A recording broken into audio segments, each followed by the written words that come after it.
បាទជំរាបសួរបងប្អូនទាំងអស់គ្នាអញ្ចឹងវិលមកជួបខ្ញុំថ្ងៃនេះតើតើទៅនឹងការរៀនអំពីកម្មវិធី Microsoft Office Excel អញ្ចឹងប្រធានបទថ្ងៃនេះខ្ញុំនឹងលើកយកមកចែកជូនបងប្អូនទាំងអស់គ្នាដែលធ្លាប់បានដឹងឬក៏បងប្អូនខ្លះក៏គាត់មិនទាន់បានរៀនយើងនឹងរៀនអំពីរូបមន្តចំនួន3ទី1គឺ sum ទី2គឺ average និងទី3គឺ range អញ្ចឹងរូបមន្តទាំង3នេះគឺគេប្រើជាទូទៅនៅក្នុងការបូកពិន្ទុសិស្សរកមធ្យមភាគនិងចំណាត់ថ្នាក់របស់សិស្សជាកិច្ចចាប់ផ្ដើមយើងមានឈ្មោះសិស្សជាឈ្មោះនិងអត្តលេខអីហ្នឹងយើងដាក់មកអានេះជាទូទៅសិស្សមានហើយនឹងមុខវិជ្ជាមួយចំនួនដែលជាទូទៅនៅថ្នាក់វិទ្យាល័យអនុវិទ្យាល័យយើងមានមុខវិជ្ជាទាំងអស់នេះហើយបន្ទុកនេះខ្ញុំបានវាយបញ្ចូលហើយហើយចឹងអធិស្ឋានផងដោយសារឈ្មោះខ្ញុំដាក់ជាភាសាអង់គ្លេសមកដោយសារខ្ញុំមានឈ្មោះនេះស្រាប់ហើយដល់ like ខាងលើនេះយើងដាក់ភាសាខ្មែរដើម្បីសួរបងប្អូនដែលគាត់ទើបចាប់ផ្ដើមរៀនអញ្ចឹងគាត់អាចប្រើប្រាស់ទៅវាងាយយល់មានឈ្មោះភាសាមានឈ្មោះមុខវិជ្ជានៅខាងលើនេះហើយអានេះគឺជាចំណុចសំខាន់ដែលយើងត្រូវរៀនពីថ្ងៃហ្នឹងគឺរូបមន្ត sum យើងប្រើសម្រាប់បូកសរុបបន្ទុករូបមន្ត average យើងប្រើសម្រាប់រកមធ្យមភាគនិងរូបមន្ត range យើងប្រើដើម្បីរកចំណាត់ថ្នាក់អូខេអញ្ចឹងចាប់ដើមយើងប្រើរូបមន្តសរុបនេះគឺយើងប្រើរូបមន្ត sum នៅក្នុងកម្មវិធី Excel យើងអាចប្រើប្រាស់របៀបនៃការគណនាបានច្រើនបែបឧទាហរណ៍នៅក្នុងការរកបន្ទុកសរុបអញ្ចឹងយើងអាចធ្វើការគណនាដោយយើងទី1យើងនៅក្នុងការសរសេររូបមន្តជាចាំបាច់គឺយើងត្រូវដាក់សញ្ញាស្មើបន្តមកទៀតយើងអាចនឹងធ្វើការសរសេរនៅរូបមន្តជា function ឬក៏ការគណនាតែម្ដងអូខេយើងយក cursor យើងដាក់នៅលើហ្នឹងហើយយើងចុចសញ្ញាបូកតែម្ដងយើងបូកជាបន្តមកអញ្ចឹងមកដាក់ cursor នៅលើ cell នីមួយៗដែលយើងត្រូវបូកយើងបូកបន្តអញ្ចឹងរហូតតទៅចប់អានេះគឺជាវិធីមួយដែលយើងធ្វើតាមអ្វីដែលយើងគិតឃើញមានន័យថាយើងត្រូវយកបន្ទុករបស់ឈ្មោះ same ហ្នឹងភាសាខ្មែរគណិតវិទ្យារូបវិទ្យាហ្នឹងបូកបញ្ចូលគ្នាអញ្ចឹងយើងបូកមួយតែម្ដងគឺយើងគ្រាន់តែដាក់សញ្ញាស្មើហើយយើងបូកទៅការបូកបន្តតចប់មកអូខេអញ្ចឹងបន្ទាប់ពីបូកចប់ហើយគ្រប់នី cell ទាំងអស់នៃបន្ទុកនៃមុខវិជ្ជាទាំងអស់របស់ same ហ្នឹងយើង enter មកយើងនឹងបានបន្ទុករបស់ same សរុបគឺ333នេះអញ្ចឹងនេះជាបន្ទុករបស់ same ហើយដើម្បីធ្វើការ copy រូបមន្តនេះរូបមន្តនៅក្នុង cell នេះមកបន្ទុកសរុបរបស់សិស្សផ្សេងទៀតរបស់ Mark របស់ Jack អីនេះយើងគ្រាន់តែដាក់ cursor យើងនៅលើ cell មួយនេះហើយយើងនឹងឃើញដាក់ចំកែងខាងក្រោមខាងស្ដាំយើងឃើញសញ្ញាបូកខ្មៅបន្តមកទៀតយើងចុចម៉ៅយើងខាងឆ្វេងនេះយើងចុចឲ្យអុសវាមកក្រោមនេះមកអញ្ចឹងរូបមន្តនេះវានឹង apply វានឹងធ្វើការគណនាគ្រប់បន្ទុកសរុបរបស់សិស្សនីមួយអូខេនេះជារបៀបនៃការធ្វើការគណនាដោយប្រើសញ្ញាបូកយកតែម្ដងអញ្ចឹងមួយទៀតតកតងនឹងការធ្វើការគណនាបូកនេះដែរយើងមានរូបមន្តមួយទៀតសម្រាប់យើងគណនាខ្ញុំលុបអានេះចេញអញ្ចឹងដូចខ្ញុំបានបញ្ជាក់ពីដំបូងដើម្បីធ្វើការគណនាសរសេររូបមន្តនីមួយយើងត្រូវសរសេរសញ្ញាវេសញ្ញាស្មើនៅលើ cell មួយហ្នឹងតមកទៀតយើងធ្វើការវេបញ្ចូលរូបមន្តឬក៏ការគណនាដែលយើងចង់បានអញ្ចឹងរូបមន្តបូកគឺដូចដែលខ្ញុំបាននិយាយពីដំបូងអញ្ចឹងគឺយើងប្រើរូបមន្ត sum sum អូខេហើយយើងបើកវងកញ្ចក់មកអញ្ចឹងនៅក្នុងនេះវាដាក់គេដាក់ number 1ហើយក្បៀស1 number 2ក្បៀសរហូតមកអញ្ចឹងមានន័យថាបើយើងចង់បូកលេខពី cell មួយណាមកអញ្ចឹងខ្ញុំនឹងធ្វើការបូក cell C2 មុខវិជ្ជាភាសាខ្មែររបស់ Sam អញ្ចឹងខ្ញុំនឹងចុចឲ្យជាប់ select ឲ្យជាប់ហើយអូសមកស្ដាំនេះតែម្ដងអញ្ចឹងខ្ញុំអូសឲ្យដល់ពីភាសាខ្មែររហូតដល់ប្រវត្តិជានេះយើងនឹងឃើញយើងនឹងបានរូបបានការ select មួយគឺពី C2 ដល់ K2 នេះ C2 នេះ K2 អូខេអញ្ចឹងយើងបិទវងកញ្ចក់មកយើង enter នេះយើងបានបន្ទុករបស់ Sam យើងអាច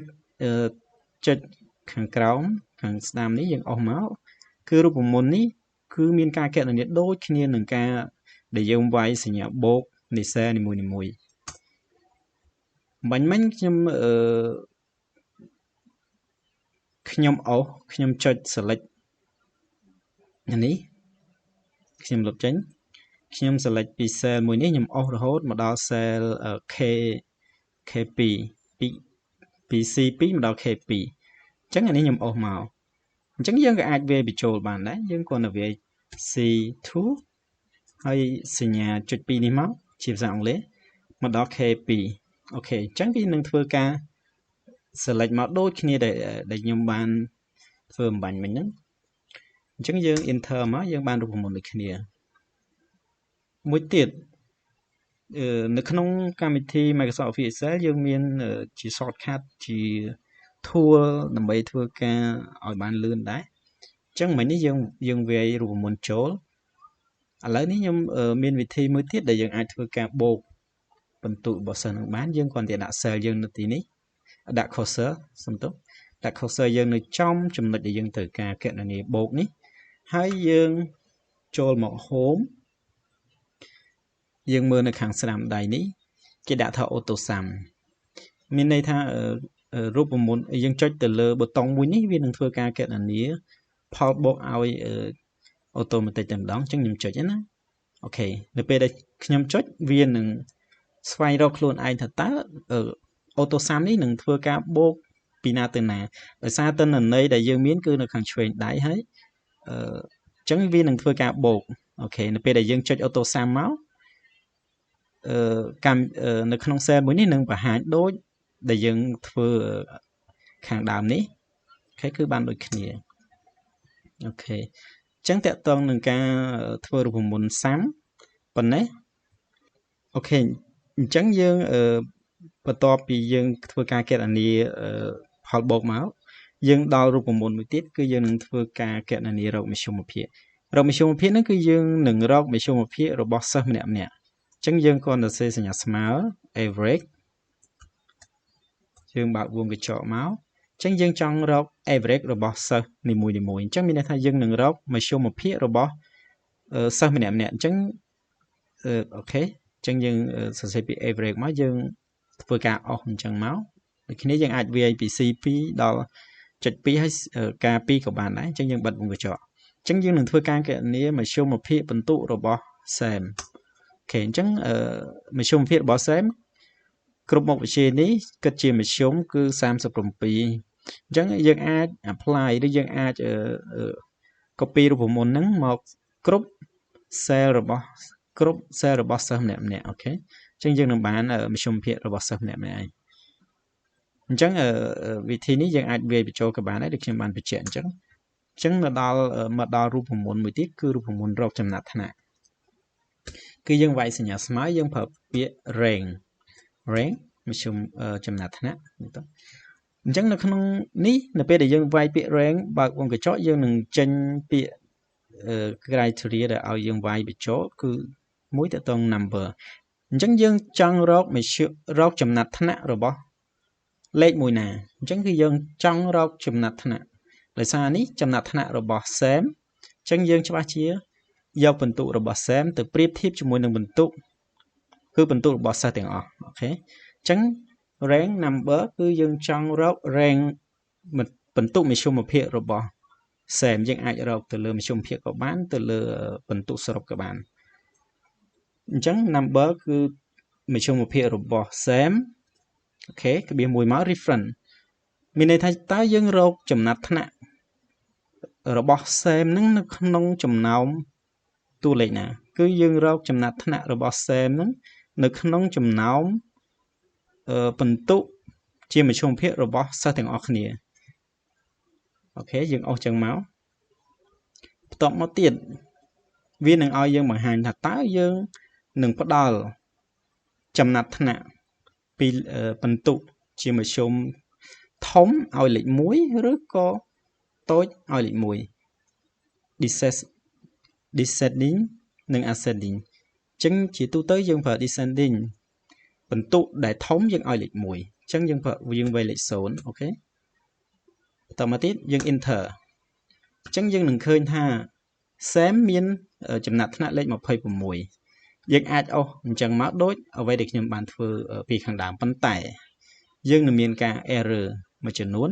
នៅពេលដែលយើងអស់បែបនេះហេតុអីมันជាលេខ1ច្រើននេះបន្ទុកខុសគ្នាគឺដោយសារតែរូបមន្តដែលយើងអស់មកនេះជាទូទៅនៅពេលដែលយើងធ្វើការអស់មកខាងក្រោមចេះរូបមន្តវានឹងធ្វើការ move ទៅតាមការអស់របស់យើងការ copy របស់យើងអញ្ចឹងដើម្បីជៀសវាងការ move ព្រោះអីនៅក្នុងរូបមន្តយើងមានចំណុចខ្លះយើងអត់ឲ្យវារត់ទៅតាមcell ដែលយើងអស់ទេជាក់ស្ដែងយើងចង់រកចំណាត់ថ្នាក់របស់ Sam 37.00 នេះក្នុងចំណោមបន្ទុកមធ្យមភាពរបស់សិស្សទាំងអស់ដូចគ្នាដែរអញ្ចឹងបើយើងចង់រកចំណាត់ថ្នាក់របស់ Bob គឺយើងរកចំណាត់ថ្នាក់របស់ Bob ក្នុងចំណោមសិស្សទាំងអស់ដូចគ្នាប៉ុន្តែនៅពេលដែលយើងអស់រូបមន្តមកដូចមិញនេះគឺរូបមន្តបែរទៅជារកចំណាត់ថ្នាក់របស់ Bob ក្នុងចំណោមបន្ទុក Bob ម្នាក់ឯងជាមួយនឹង cell ខាងក្រោមដែលមិនមែនជាមធ្យមភាពរបស់សិស្សផ្សេងៗអញ្ចឹងមានន័យថារូបមន្តយើងគឺខុសអញ្ចឹងដើម្បីជៀសវាងកំហុសនេះជាទូទៅការប្រើប្រាស់រូបមន្តយើងត្រូវធ្វើការវិភាគមើលថាតើចំណុចណាដែលយើងត្រូវឲ្យវា move ទៅតាម cell ដែលយើង copy ហើយចំណុចណាដែលជាចំណុច fix reference នេះយើងអត់ឲ្យវា move ទេអញ្ចឹងយើងដើម្បីកុំឲ្យ move យើងអាចធ្វើការចាក់សោឬក៏យើងនិយាយថាធ្វើឲ្យវា fix កុំឲ្យ move អញ្ចឹងដើម្បីកុំឲ្យរូបមន្តរបស់យើងមានការ error ខុសអញ្ចឹងយើងត្រូវចង reference នេះមិនឲ្យមានការប្រែប្រួលទេនៅពេលដែលយើងអស់រូបមន្តទៅក្រោមអញ្ចឹងគឺយើងត្រូវដាក់សញ្ញាដុល្លារនៅខាងមុខលេខ2និងលេខ27អូខេអញ្ចឹងរូបមន្តយើងនឹងដំណើរការអូខេយើងបានទិន្នន័យមួយដែលត្រឹមត្រូវឧទាហរណ៍ខ្ញុំដាក់នៅលើនេះអញ្ចឹងការរកចំណាត់ថ្នាក់នេះគឺរកចំណាត់ថ្នាក់របស់ Bob ក្នុងចំណោមតួលេខសិស្សទាំងអស់អញ្ចឹងគឺត្រឹមត្រូវហើយអញ្ចឹងសិស្សដែលទទួលបានចំណាត់ថ្នាក់លេខ1គឺ Maria ទទួលបានចំណាត់ថ្នាក់លេខ1អញ្ចឹងទិន្នន័យរបស់យើងដែលយើងបានមកនេះគឺយើងអត់មានលំដាប់លំដោយទេហើយយើងនឹងធ្វើការជាទូទៅអ្នកដែលបានលេខ1យើងនឹងដាក់ខាងលើអញ្ចឹងដើម្បីធ្វើការ sort and filter នេះយើងអាចដាក់ដូចខ្ញុំមើលធ្វើនេះយើងអាច select ទិន្នន័យនេះមកយើងចូលទៅ home យើងយកពី filter យើងនឹងមានពាក្យ filter នេះយើងអាច sort ទៅ sort smallest to large A to Z អញ្ចឹងយើងនឹងបានចំណាត់ថ្នាក់លេខ1នៅខាងលើគឺ Maria ទទួលបានចំណាត់ថ្នាក់លេខ1ដោយសារគាត់បានបន្ទុកខ្ពស់ជាងគេបន្ទាប់មកទៀតគឺ Kate អូខេបន្តមកតែដល់ឡែកយើងមានចំណាត់ថ្នាក់ខ្លះគឺស្ទួនឧទាហរណ៍លេខ11ស្ទួន3នាក់ដោយសារបន្ទុកគាត់បានស្មើគ្នាហើយលេខរៀងនេះនឹងលោតទៅលេខ14ដោយសារតែលេខ12និងលេខ13អត់មានទេដោយសារសិស្ស3នាក់ទទួលបានលេខ11អញ្ចឹងនឹងលោតទៅលេខ14ហើយលេខ14 2ធ្វើឲ្យលេខ15ក៏គ្មានដែរលោតទៅដល់លេខ16អញ្ចឹងនេះគឺជារូបមន្តនៅក្នុងការកណនាបន្ទុករបស់សិស្សនិងរកមធ្យមភាពនិងចំណាត់ថ្នាក់របស់សិស្សអូខេអញ្ចឹងវីដេអូនៃការ